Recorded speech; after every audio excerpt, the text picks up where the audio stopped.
Hey guys, it's Liv here, and in today's video, we're going to be taking on the Battle Spot Doubles Ladder with a Ceruledge plus Lycanroc Sand team. And if you guys enjoy this content and you want to see more videos like it on the channel, leave a like and subscribe. We're almost at 3K, but more importantly, make sure you obviously comment what teams you want to see down below. I will take a second to plug one more thing, especially, which is the channel memberships. I'd mentioned it in yesterday's video, but obviously I know not everyone watches the singles content, whereas I know as well not everyone watches the doubles content, which is fine. But click the channel membership down below. For just $2.99 a month, you're able to get an extra video every week starting on next week on Wednesday. We're going to be doing exclusive guides that I'll let the members vote on. It could be whatever topics you want to figure out and just learn about in competitive. And again, channel members get the priority there, and they're also exclusive to the channel members. So click the button down below to join. And with that said, let's get right into it. First up, of course, in this team, we do have Hippowdon with the Sandstream ability. Now, Hippowdon's job basically is to form a really strong Garchomp check for this team, as well as just a really good check to opposing dragons in general, as well as opposing ground types just because it sponges those hits. With Earthquake, it's just a really strong spread move. Ice Fang, it's great, especially for matchups such as Garchomp and Salamence, especially when they don't Terastal. We have Yawn, which is really important just for threatening setup options, or just forcing Pokemon out a bit more, unless your name is Goldango and you're immune to all the status. But also, we have Helping Hand, which is really useful for banded Lycanroc, especially because Lycanroc is one of our potential modes of winning a lot of games. This team, in my opinion, has 3 different ways of winning games, but we'll get into those as we come across them, I should say. The first mode, of course, being banded Lycanroc. Now, this is a Terastal Rock set with Rock Slide, Rally Off, Close Combat, and a Cyrock. I will say Randy has been looking into a lot of different options for Lycanroc's item of choice, but this version of the team had Band, so I'm going with Band. I didn't really I feel like trying to go with like a half version of one of Randy's builds, so I didn't bother. The only thing I really changed from the pace that Randy sent me initially was Terra Water Hippo, because he told me that I should objectively do that. So I did, but doesn't really come up really ever, actually, to be honest. But regardless of Terra Rock Lycanroc is able to smash teams with Rock Slide, and with Hippo, typically, despite what you might think, you're seeing a Sandcore and you think, oh, I could just lead Lycanroc and Hippo. It's not actually true. Typically, you're best off leading off with some other Mon plus Lycanroc, and then switching out some other Mon into Hippo, because it allows you to get through a lot of different weather options, such as if your opponent leads off with Armarouge plus Torkoal, or maybe they lead off with some sort of rain option or hail option. You can make sure you have the weather advantage going into turn 1, and then go for a Rock Slide and flinch both your opponents very easily, or just KO them. So this is a really good option for mode 1 of winning games. Pokemon number 3 here, we have a Salamence with Tailwind, Heatwave, Protect, and Draco. This probably gets into, in my opinion, mode 2 of winning games, which would be the Tailwind set. And Tailwind Salamence is a great setter. Not only does it offer Tailwind, of course, but it does offer Intimidate for opponents, which is great for limiting the power that physical attackers will do, unless of course they have a Clear Amulet. But otherwise, though, Draco plus Heatwave hits so much of the metagame right now, and with Terra Fire, we're able to really muscle past teams with Spread Heatwave. With Protect, it's really just for scouting opponents' moves out, as well as for potential shenaniganry and 50-50s my opponent needs to make. So very useful in that regard, just as a 4th move here. We don't really need Hurricane on a Sand team. Next up, of course, we have Rotom Wash, just standard support Rotom Wash with Willow, Helping Hand, Thunderbolt, Hydro Pump. Modest just to try and do a bit more damage, especially with Terastal, where Terastal Electric on this particular set. You could probably just as easily go with Water. I just personally preferred Electric because I have Water Hippo. But yeah, it's really just meant to be doing some good damage, and with Modest, we're able to just do a little more damage while still having the speed advantage from Tailwind on Ments. Next up, we do have Farigiraf. This gets into mode 3 that the team has to winning, which would be Trick Room. While there's not a dedicated Trick Room Pokemon on the team, stuff like Modest Rotom does benefit a little more from Trick Room, at least than Timid would have. Hippowdon's a great option in Trick Room as well, and can do a surprising amount of damage just because it has a naturally high attack stat. And Farigiraf is also a pretty decent breaker in Trick Room.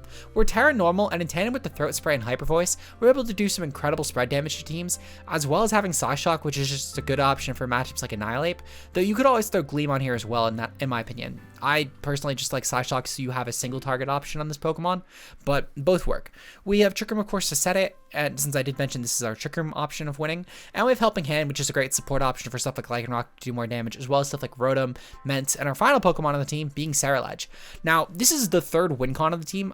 The 3 win cons, by the way, that I was mentioning were Farigiraf, Lycanroc, and Ceruledge. We have 3 different modes, which mode 3 is Hippowdon. Well, modes are Hippowdon Sand, Trick Room with Farigiraf, and Tailwind with Ments, basically. And then Rotom's just support for everything.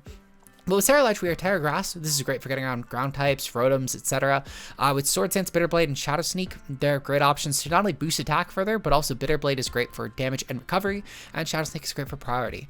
With Flash Fire, we're able to end up switching in on Pokemon such as Torkoal and Arcanine and making sure that we can Terra Grass to still not only wall those Pokemon out, but also not die to stuff like Garchomp, Rock Slide, and Earthquake, or other ground type attacks in general from Pokemon. But this Pokemon's honestly a demon, and it's one of the best ways this team has of winning besides Lycanroc. With that said though, let's get right into the match. Until then, peace out, guys. Hey guys, we're here today taking on the Battle Spot Doubles Ladder yet again. We're using a Lycanroc Sand Team, and if you guys enjoy this content, you want to see more, make sure you leave a like and subscribe. With that said, we're starting off, as always, with the obligatory Armarouge and DD matchup. If we know that a team is worth using, it has to be able to at least beat this matchup at this point. So with that said, let's get into the match. So my opponent's team consists of Armarouge and DD, Torkoal, Dashbun, Meowscarada, and Azumarill. As far as my lead goes, I actually have a perfect lead for these sort of teams. It's always been Salamence plus Lycanroc. Salamence is great for intimidating in case I don't lead off with Armarouge and DD for whatever reason. I have a Powdon, which is great for just going for the obligatory very fast rock slides, which is really useful. And then actually, I think I'm gonna lead off with not Hippowdon. Not with Salamence, but with Fergraph, because with Fergraph, what I can do, I can go for the really slow. I'm actually going to take off Salamence altogether, to be honest. But I'm going to go for the really slow switch, because if they lead off with Indeedee instead, I want to make sure that I'm switching out last against Torkoal. Because if I lead off with Salamence and they lead off with Indeedee, then they're going to be able to switch out into Torkoal if we do the switch on the same turn, and the sun will be up by the time that attack goes off. And I want to make sure that I'm keeping the sand up instead, so that's what we're going to do here. They're going to lead off with Dashbund and Armarouge. Okay, understandable. I don't know if I'm going to bring in Lycanroc just yet against this core. What I'm definitely going to do though, I'm going to go for the Terastal Rock, and I'm going to go for the Rock Slide here. And then with Lycanroc on the other hand, with Fergraph on the other hand, I think what I'm going to do, I think that I'm going to actually, no, I am going to switch. Well, no, I'm actually going to go for Helping Hand. I want to make sure that I'm getting off as much damage, specifically, especially on that Dashbun spot, as possible. So we're going to go for the Helping Hand here, and we're going to try and boost this damage output. I should be able to take out both of these Pokemon. They're going to go for a Terastal Grass here. That's perfectly fine. I don't overly mind this. I will say, kind of shocked this Mon is outpacing, and I'm very curious to see if this is like a Scarf set, because I know that we're pretty fast Lycanroc, and this is only based like 75 speed, so maybe I should have brought in the Hippo. Already not a great start to say the least, but this Mon should never have outpaced me. Why is this outpacing me? Because that went for Terastal first. It has to be Scarf. Absolutely has to be Scarf. Okay, so yeah, it's going for Lava Plume. That's fine. If they're going for Lava Plume with the Scarf set, they're not going to do a ton of damage. What I'm going to do next turn, though, I'm definitely going to go into Hippowdon at the very least. They're probably, let's see, they're probably weak armor. No, they're not weak armor. Okay. Well, that's still fine. That's still honestly very fine. They're going for the well-baked body shenaniganry. At this point, my plan is definitely to just go for another Rock Slide here. And then, actually, do I want to do that? I mean, I feel like this should be fine, because basically all that I really need to do here, I just need to keep Fergraph around, and I want to get the Hippo Sand up at the very least, so that way then I can outpace Armarouge before this Mon gets, well, it shouldn't even be boosting its Phys Def anymore, because as far as I'm aware, Well-Baked Body wouldn't activate because this Mon isn't actually taking the hit. It's behind a sub, so I don't see how it would take the damage, but maybe it does, I guess. I don't know. Pokemon Logic's not exactly known for its consistency. Regardless, though, we've definitely taken out the Armarouge, which is very valuable, if nothing else. So there's only 3 Pokemon left. Dashbun is definitely not one of them, which is good for us as well. So it's Dashbun, Armarouge, and then 2 others. And Dashbun is definitively, at the very least, no longer really too much of a threat, because it's not like it's boosting Phys Def anymore. So I'll definitely take that. As far as what my opponent's probably going to do on the next turn, my guess is that Indeedee comes out here, or it's definitely Indeedee or Torkoal. Torkoal could potentially come in because it's another way to boost this thing's well-baked body, and also it would clear my sand. But at the same time, Torkoal would then have to take Terastal Rock Hit, which isn't exactly favorable for it. They're going to go into Meowscarada. This is perfectly fine. What I'll do here, I'm going to go for the Accelerock, and I'm going to go for the Helping Hand here. My goal with Hippo is basically just to boost Lycanroc's damage output, because Lycanroc in Sand is that much of a threat. Vandy did a really good job at making this thing into an absolute nightmare for teams, because they don't really like taking rock hits. Unless you're going for like a Terastal Seal, there's not a lot of great checks to this mon. So they're going to go for Protect on Dash Button, perfectly fine in all honesty, because Ceruledge should be able to smash this thing in later on in the match. So Ceruledge plus Armor on plus the Lycanroc, honestly proving to be a very terrifying core. Randy quite literally told me this team could carry me into Master Ball if I wanted to with barely any actual thought, and he was not kidding. This team is probably like the easiest team by a long shot that I've used all Gen. And keep in mind, I've had a lot of easy teams. Like I thought that Bellybolt team was so easy to use as Gen. If anyone's also looking for another team that could do it, same as the Skelly Hydra team. That's another team I think could have very mindlessly carried me into Master Ball. But I think none of them hold up to this one. Just because I think, truthfully, while I don't think this is a team that would, get me to #1 in Master Ball, it's a team that I think definitely would be obnoxious enough to where my opponent would have to, actually struggle to beat it, I would say. My opponent's going to go for Aqua Jet here, perfectly fine. I'm going to yawn the Azu, solely for the fact that I want to make sure that it's not going to be a threat when I bring in the Ceruledge later on. And then I can go into Furgraf here, just to burn a turn. Body Press should never KO Hippowdon, which I'm perfectly fine with. When I go into Furgraf, I'm just going to go Hypo Voice. That should get around Dash Button going for a substitute. That should also make the Dash Button have to contemplate attacking my Hippowdon versus attacking my Furgraf, which is really good. Because it could Body Press my Furgraf, which means that it no longer has to take Hyper Voices, which is valuable for it. Or it could attack Hippowdon, which Hippowdon at the very least is kind of just obnoxiously bulky. And while I'm going to guess that Ozzy's probably going to jet into it, Furgraf I don't think dies to one single Body Press, which should again be pretty good for us. So we're going to go for the Hyper Voice here. Hyper Voice should definitely take at least the dash, well, might not take the dash button out, but I'm gonna go for Helping Hand just to be safe. I don't care if like both my Pokemon get taken out, because dash button can't actually sufficiently touch Ceruledge at the very least. Meanwhile, the Azu of course will be put to sleep, so I'm pretty okay in that regard as well. Also, I'm pretty sure that Furgraf should, if nothing else, outpace the Azu, but I'm not entirely sure. We're gonna see the Body Press goes off. It does pretty much no damage, and Hyper Voice takes out Dash Button. Okay, beautiful. So even if Azu does target into Furgraf, which truthfully might be the best case scenario for me, but even if it doesn't, I guess I still have Hyper Voice popping with the Throat Spray, and this is now a single target attack, so I guess I win either way. But yeah, my opponent basically just had to pick which mon they took out. It's always a 2-0 for them either way, to be honest. So we're gonna go into Ceruledge here. Ceruledge should be able to pick off the Azu pretty easily. Just I guess because I can, I'm probably just gonna Bitter Blade it and go for the Hyper Voice, solely for the fact that why not? Because what else do I need to click here? Like really, what else do I actually need to click here? It doesn't matter if I go for a Terra Blast or a Shadow Sneak. I just need to click Hyper Voice, and I just need to click Bitter Blade, because why not? Any of these attacks work though, but very good game for the game one. With that said, I will see you guys in the second match of the day. Until then, peace out, guys. Okay, moving on to game two, we're taking on an Abomasnow, Kilowattrel, Garchomp, Goldango, Rotom Wash, and Arcanine team. So Abomasnow is definitely on here for the Veil aspect. I'm sure that might be overlooked by a lot of people. Just running Abomasnow without a Titan, I'm sure that at least some people who are watching this are probably questioning why, but it's definitely for Veil. Stuff like Veil Garchomp with Swords Dance, stuff like Goldango with Plot, same as Rotom potentially with Plot, but probably more so Goldango. So definitely interesting for sure. The Kilowattrel, of course, is here for Tailwind, which honestly, really interesting. Definitively here, I think that my lead is always Lycanroc plus Ceruledge here. And then I'm going to bring Hippowdon in the back. Actually, no, I'm going to lead off with Salamence. And then I'm going to bring Hippowdon in the Salamence slot.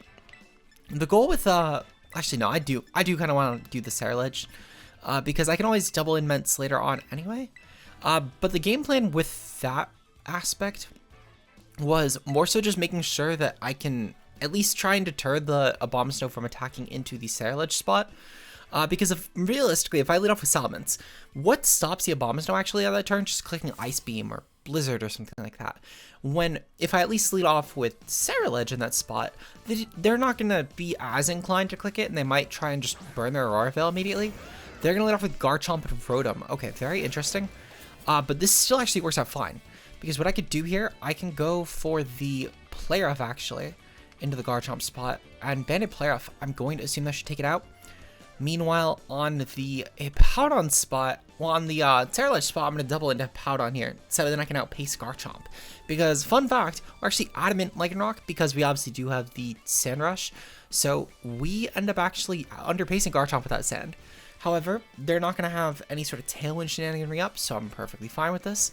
It seems like we are the only one switching here, unless the Rotom is a really slow set, which in that case, maybe Rotom switching too, I guess.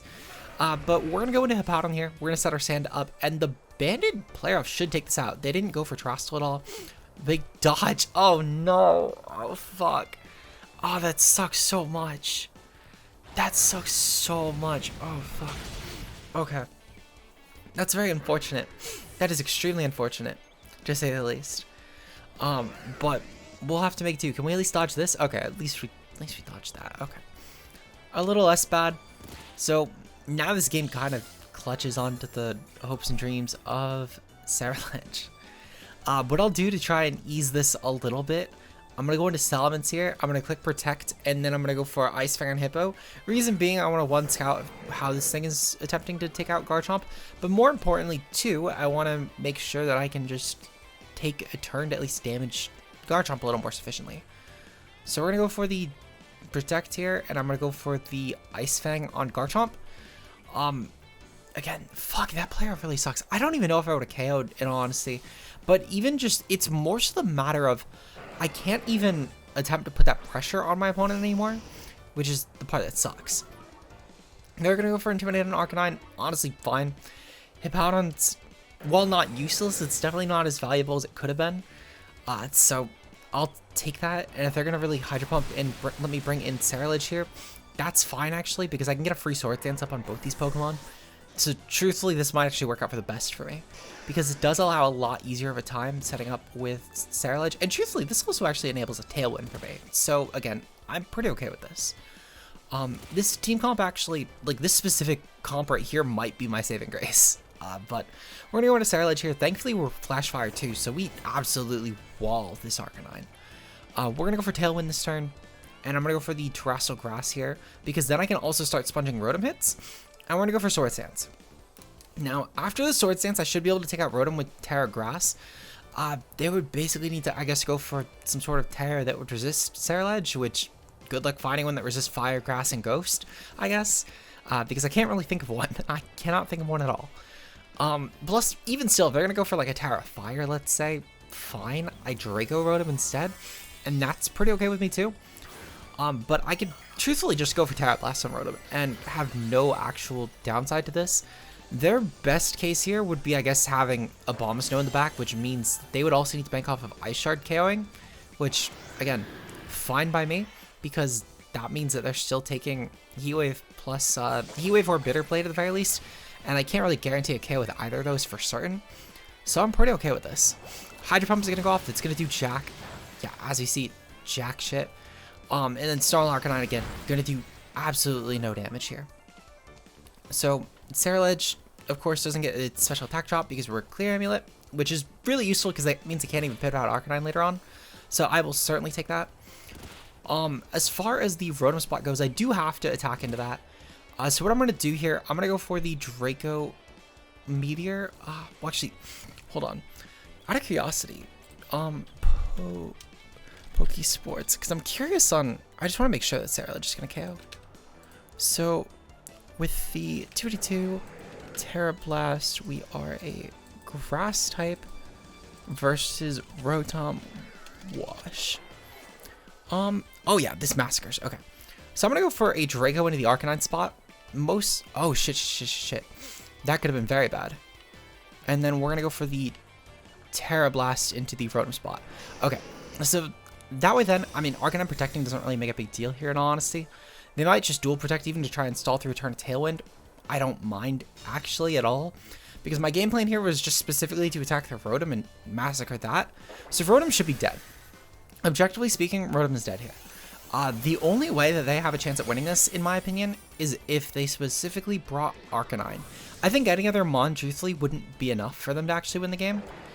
Because what I could do, potentially, is with Kilowattrel, I think that my play is to go for the Heat Wave plus the Bitter Blade. And I think with Garchomp, of course, it's Terra Blast again. Albeit, I don't like having to click Terra Blast. They're actually Goldango. Okay, so this could not have worked out better. Now, I do need to predict around what Terra type that is, because Goldango's Terra type actually does make a big difference here. I'm going to go for the Draco into the Arcanine. Actually, I'm going for the Draco into the Goldango, and I'm going to go for the Bitter Blade into the Goldango. The reason being is if they're Terra Water, my best play is going for Draco here, because I'll take out this Mon anyway. If they're Terra anything else, like a Ghost, Steel, whatever, then going for, especially Steel, my play is always going for the Bitter Blade to take out Goldango. But this Mon either way is really the only thing on the field right now that would take me out, and it's a free recovery turn. They're Terra Flying, actually, so this did not actually make a difference if I attacked into Goldango or not, truthfully. But regardless, we'll take it. Draco Meteor is going to go off, and it should do a ton of damage to Goldango. It doesn't take it out. That's fine. That just means I get recovery on Ceruledge, so I will take this. And again, I don't really mind losing my special attack either. Their Garchomp's no longer Terra, which is huge actually for predictions. And on top of this as well, this means that I can probably just Terra Blast into that spot. So I'll take that. So, let me check Garchomp. How much does Garchomp take? So we are +2. Garchomp wouldn't die, but Garchomp also doesn't really have a great way to take me out either. Flare Blitz in the Arcanine spot, that's fine.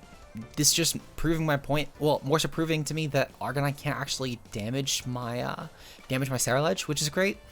Their best way, I guess, would be with Snarl, which is amazing for us. Garchomp's gonna be in. Okay, beautiful. So we're gonna go for the Draco here, and I'm gonna go for the Terra Blast. If Garchomp is Protect, they're 100% clicking it this turn. They're not Protect, which is amazing for us.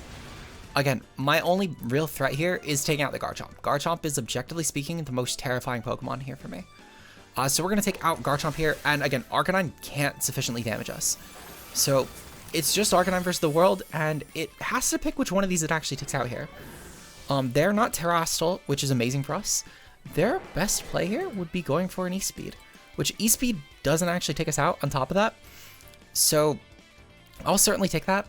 We're going to go for the Draco here, just because I can, I guess, and I'm gonna go for the Shadow Sneak on Arcanine, because it's probably my best way to actually damage this Pokemon. So Shadow Sneak doesn't take it out, but that's fine. Again, Arcanine can't actually really damage us back. So since they didn't click E-Speed, this means they have to take the Draco Meteor from Salamence, of course, which I'm perfectly fine with that. And on top of this as well, they're gonna have to take another Shadow Sneak later on, which that should be the hit that takes them out. Regardless of what they actually click here, Flare Blitz, okay, so they're just weakening themselves perfectly fine.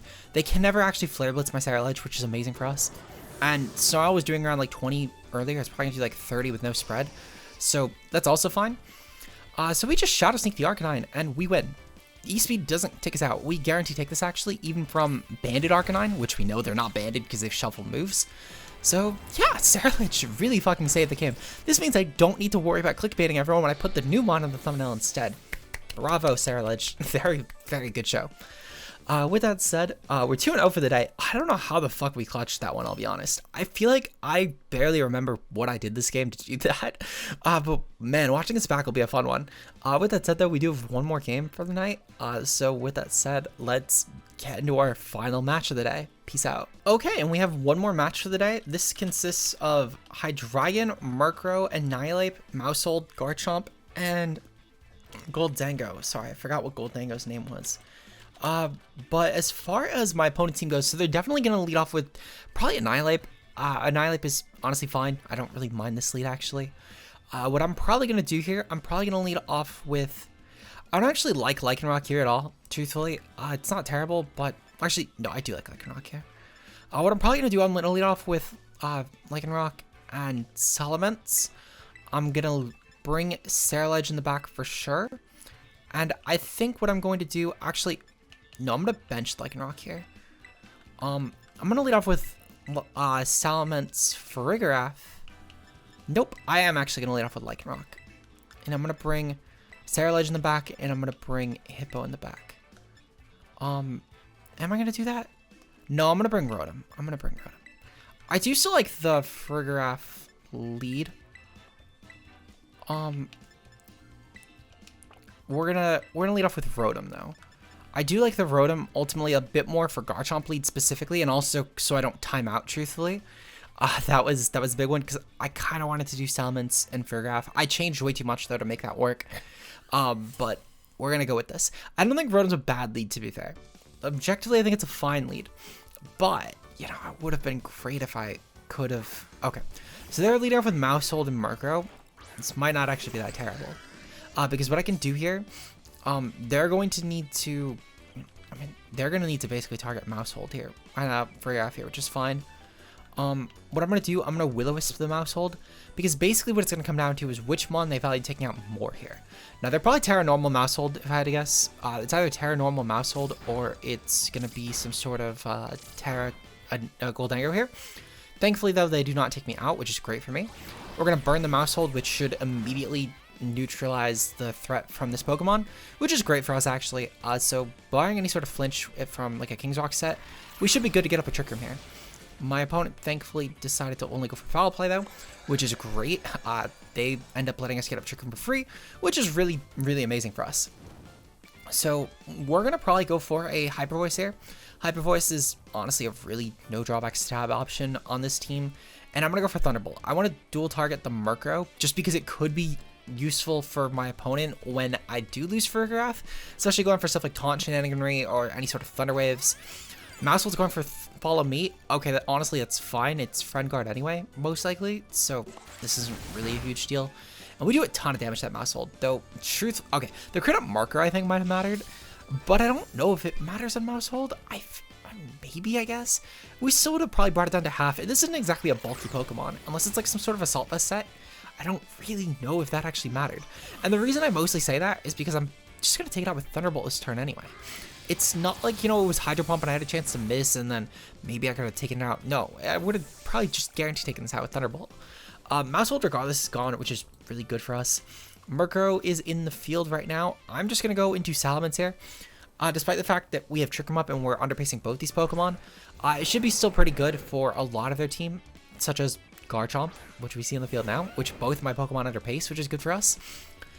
So on top of this as well, we do of course have the item confirmation on Garchomp being Clear Amulet. We're gonna go for a Draco here, and I'm gonna go for a Thunderbolt into the Rotom spot. These should honestly pick off both Pokemon on the field unless they're going for Terastal, which it seems like they are. Perfectly fine, because I still do have Terastal on Ceruledge here. And the fact that they've lost their normal type, they basically need to be some sort of Terastal set on a Pokemon that turns into normal for Ceruledge to really be bothered, which even still, they're Terastal Fire Garchomp. And they're going for Taunt on Murkrow, not a huge concern. I tried to take out the Murkrow. So they're also going to go for Swords Dance. This reveals a lot of information, actually. They're a very slow Garchomp, for one. Very, very slow Garchomp. That could be an issue later on, but I don't know how much it's going to matter. That's actually kind of terrifying that they're slow chomp. This still does enough damage, though. I think that's actually in range of Shadow Sneak Ceruledge, I'll be honest. But I do want to verify that. Let's see, Shadow Sneak versus Garchomp. Ooh, that's not good. Okay, well, at the very least, they're definitely not taking out both Pokemon here, because I'm going for Protect, guaranteed on this mon. Meanwhile, I'm going to go for a Thunderbolt on the Garchomp. That's really not good. They're going for Protect, actually. Okay. So then, this was really not a good play for me, huh? Okay. I think I could still make this work, but oh my god, that's not good at all. They're going to Shadow Ball into the Rotom spot. That's fine. Actually, that's not really good. I guess it's fine specifically only if they end up being some sort of... Basically, what I would need from them at this point, I would specifically need my opponent to be Choiced Goldengo, which this could work better for me. We're going to go for a Heat Wave here, just because it'll do a bit more damage to Goldengo. And I'm going to go for a Thunderbolt here. Actually, is that my play? I think it's always my play. It's always my play, actually, I think, to dual target Garchomp here. So we're going to go for a Draco into Garchomp. And I'm going to go for a Thunderbolt into Garchomp. Because if Goldengo protects, it's fine. If Goldengo goes for Shadow Ball, that's fine. I just need this Pokemon taken out. Okay, so now we're in a bit of a situation at the very least. How much does Goldengo take? Okay, so that takes us out. Fuck. Ceruledge should be the fastest mon on the field, though, which is good for us because they were underpacing both of my Pokemon earlier. So I should be able to take this out with Bitter Blade. Let's see. So Bitter Blade, yeah, I should take this out. Because we're definitely faster than Rotom at least, right? We're 1 point fast. Oh, we're 1 point slower than Rotom. So what I'm going to do here, I'm going to go for the Bitter Blade on Goldengo. With the Adamant, this should nearly guarantee the takeout. Well, no, because they're bulky as fuck. I might not win this. But I'm going to kind of have to hope I can. I need to hope I can pull something out of my ass. And it's going to rely on this. It's going to 100% rely on this. I will say, even versus like a bulky Goldengo, I can still technically take it out. It's just not going to be pretty is all. Really wishing I Thunderbolted Goldengo or had some sort of spread move for Goldengo, but it's fine. I took it out. Beautiful. It was still a roll even if it was max HP, so I don't feel bad about that. Truthfully, my opponent's gonna probably go for Rock Slide. Yep, that's fine. Okay. So, my play here is always Garchomp. Okay, so I guess what I need to do: Shadow Sneak and Terra Blast. So we're Terra Grassed and they're Terra Fire. What is my best way of damaging here? It is Shadow Sneak. It is Shadow Sneak, and I need to hope that my opponent takes the hit and gets crit. That's basically what I need to do. They need to literally get crit here. Otherwise, good game. Or miss a Rock Slide. They could miss a Rock Slide too, to be fair. Miss a Rock Slide. Miss a Rock Slide. They did not miss a Rock Slide. Unfortunate. Honestly, really good game to end off on, to be fair. Very unfortunate, to say the least. It really just came down to who I hit with my spread move. Which is one of those things that I know a lot of people complain about Protect. Personally, this is one of those reasons why I love it. Despite that I just lost to Protect, I think the game would be a lot more boring and a lot more linear if it wasn't for this move. So I know, like, you know, there's always there's one random commentator that's going to complain about Protect. And thankfully I haven't gotten it on my videos yet. I know there's a lot of people who, like VGC creators, who do get those sort of comments. But it's one of those things where I think it makes the game a lot more interesting. And it's one of those reasons why I love doubles. Because if there was no move like Protect or something like that, or even like stuff like Ally Switch, for example, that could have made that redirection sort of thing happen, Garchomp would have just gotten taken out and I would have had the guaranteed win. There would have been no intricacy to it, nothing. But because I couldn't guarantee get that hit off though, Garchomp was able to preserve itself and make itself live to that end. Regardless though, very fun game. I'll take 2 and 1 for the day. Hopefully you guys enjoy, and if you do, leave a like and subscribe. Shout out to our channel members. We actually have a few more today, because if you guys were not aware, and I'll plug this in the team builder as well, but starting on Monday, starting on next week on Wednesday, we're going to be doing a weekly series for channel members where we are going through and doing specific guides that you guys pick. So if you want to become a channel member, of course, that's the big thing I'm plugging, of course. Like and subscribe still matters, but for all of the new channel members, of course, we do have our 2 members that just joined, being Matt O'Shea and Nox Nocturnal. Thank you guys for joining recently. Really appreciate it. As well as our new, our returning members, of course, being Josh, aka Ultra Player, Mia, and 60. All 5 of you guys supporting the channel. I really do appreciate it. And if you want to become a channel member, link to that down below, as well as Twitter and Discord, which you could join to stay up to date on future content.